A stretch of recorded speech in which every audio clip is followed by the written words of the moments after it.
In this training video, Sam, a 28-year-old male, is a patient who was admitted into the emergency department after a car accident. Upon admission, Sam completed several screening tools. Hi, are you Sam? Yeah. Hi, I'm Dr. Stevens. I'm a part of the intervention team that's in the ER. Pleasure to meet you, Dr. Stevens. You answered some of our questionnaires earlier, and we just needed to follow up with you. Is that okay? Okay, go for it. All right.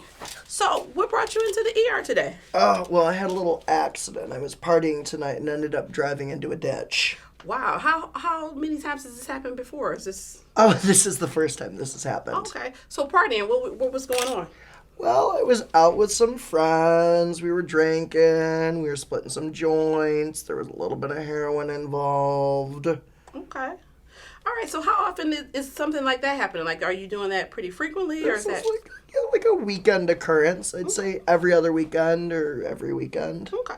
So a part of our new protocol is that we screen everybody for alcohol and substance use. Mm-hmm. So I just want to go over some of the questionnaires that you answered for us earlier. Is that okay? Go for it. All right. So the first one we're going to look at is actually the one you answered about your alcohol use. Mm-hmm. And so you're showing right now that you're drinking alcohol at least 2 to 4 times a month? Yeah, okay. Like I said, every weekend, every other weekend. All right. And then it's saying that you're drinking about 5 to 6 drinks each time? Yeah.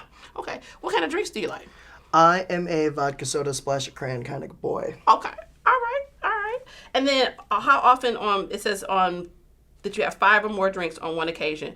Is that every time you go out, or is there sometimes that you drink a little bit less? Sometimes I drink a little bit less, but most of the time it's 5 or more. Okay, so most of the time it's going to be at least 5. Yeah. Okay.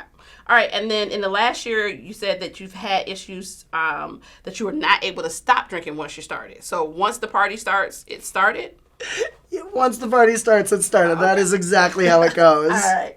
And then you said that at least monthly that you failed to do what was normally expected because of your drinking. Yeah. Okay. So tell me a little bit about that.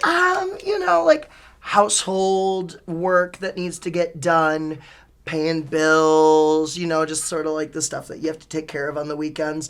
And occasionally, like I might miss a Monday at work if I've had a rough weekend. Okay. How many missed Mondays are we saying maybe in the last year? Like at least 5 or 6 in the past year, probably. Okay, so at least 5 or 6 out of the last year, you've had to kind of stay home on Monday to kind of recuperate? Yeah, I'm using those vacation days. All right, so your vacation is at home. Mm-hmm. All right. And so you said that you've never had to have a drink first thing in the morning. That never happens. No. So you feel like you have to drink. All right. And then that at least monthly or less than monthly, you feel guilty about your drinking? What's going on with that? Yeah, my boyfriend really doesn't like it when I drink a lot or when I'm using sort of those other party drugs. He gets pretty angry. Okay. So now the drinking has actually caused some issues in your relationship because he doesn't really... Yeah, you could say that. Okay. How long would you say that you've been drinking or partying kind of at this level? Like with the mixing of the marijuana and some of the heroin? How long has that been going on? I mean, I've probably been drinking for like 8 years. Okay. The weed and the heroin, like 4 years probably. Okay. And then you also said that you've had at least once during the last year that someone was injured because of your drinking. Was somebody else injured or was that you? No, I was talking about myself. Okay. All right. So you said, but there was never another time other than this. You're talking about this time? I'm talking about this time. Okay. What about any time that you've had an injury that maybe didn't bring you to the ER? So maybe a trip and fall or something like that? I've stumbled down some steps before. Okay. I'm not the most graceful human being, Okay. so it happens. Okay. Now, any of those times that required for you to go to see your regular doctor, or this was something you kind of were able to take care of on your own? No, I just take care of it at home. Okay. And then, so you said you had a relative or friend that wanted you to cut down. Is that your boyfriend, or is there somebody else that also has talked about it? It's my boyfriend. Okay.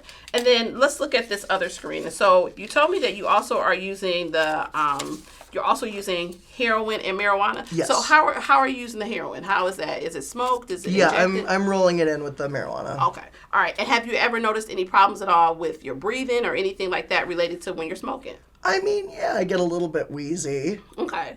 All right. So the other thing that you answered for us was how ready are you to change? And so one of the things you said that you are about at a 2. Mm-hmm. Okay. So would you mind if I give you some information just about kind of where we see you at based on what your scores are. Go for it. Okay. So currently right now, your score just on our alcohol screen is about a 19. Okay. And so that indicates that we really have some concerns about how much you're drinking really impacting your overall health. Okay. We know that people that tend to drink at that level will start to have some physical symptoms. So the actual normal drinks for a man your age actually would be no more than 2 drinks a day, no more than 14 drinks in a week. Okay. And we know that anything that's a little bit higher than that actually will lead to some of the consequences that you're actually starting to see, where you say you don't feel so good waking up the next day, and kind of the missing work. So it's kind of letting us know that your body is starting to show some signs. The other part is with the heroin and the marijuana. We know that can lead to issues with your lungs and some other things, some memory issues.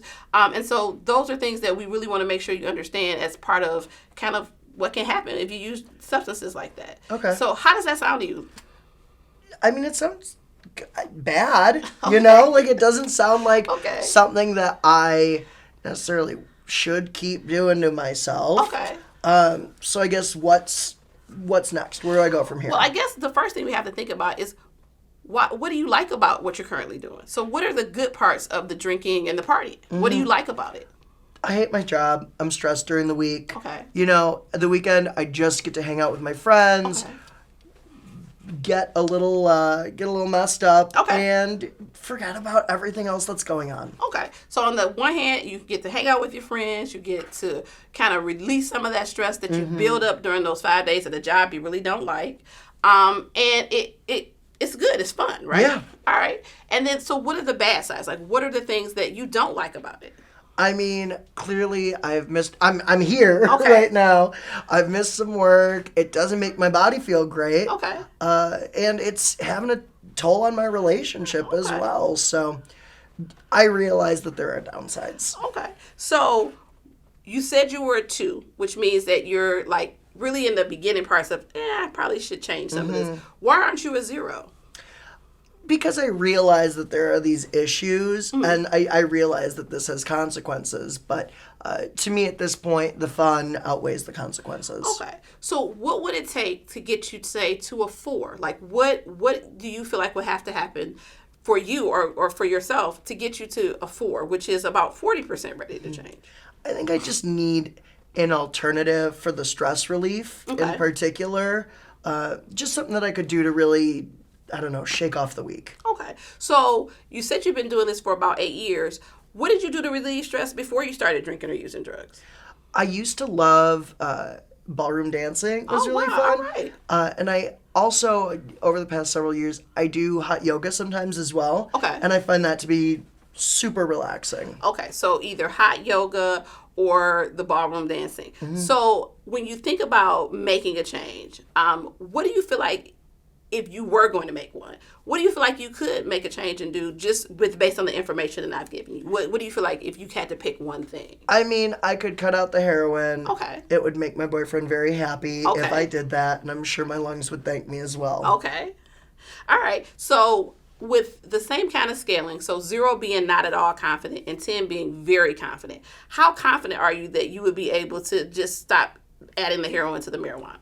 Like a 6 or a 7, probably. Okay, so that's actually pretty confident. So you're kind of seeing some of the concept. Okay, all right. So one of the things that we're going to do is I'll write this up as part of kind of your discharge plan. Anything that you can do is going to be a positive thing towards your just being healthier. So I definitely think that if that's something you feel like you can try, it would be really good. The other thing is, do you feel like that you would need any additional help with quitting, like so that maybe to go see somebody or talk to someone?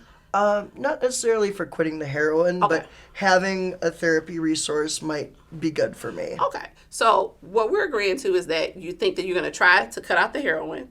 And I think that's a really, really good place to start. And I really thank you for committing to even thinking about it. And then the other thing is on the action plan, I want to make sure I give you a resource. So if you find that it's a little bit more challenging than you thought, that you'll have somebody that you can contact. Okay. So while I was really great to meet you today, I'm going to hope that I never see you here again. I hope so. And again, if you have any questions or anything that comes back up, you also have my card, so you can call me as well. Perfect. All right. Thank you so much for your time.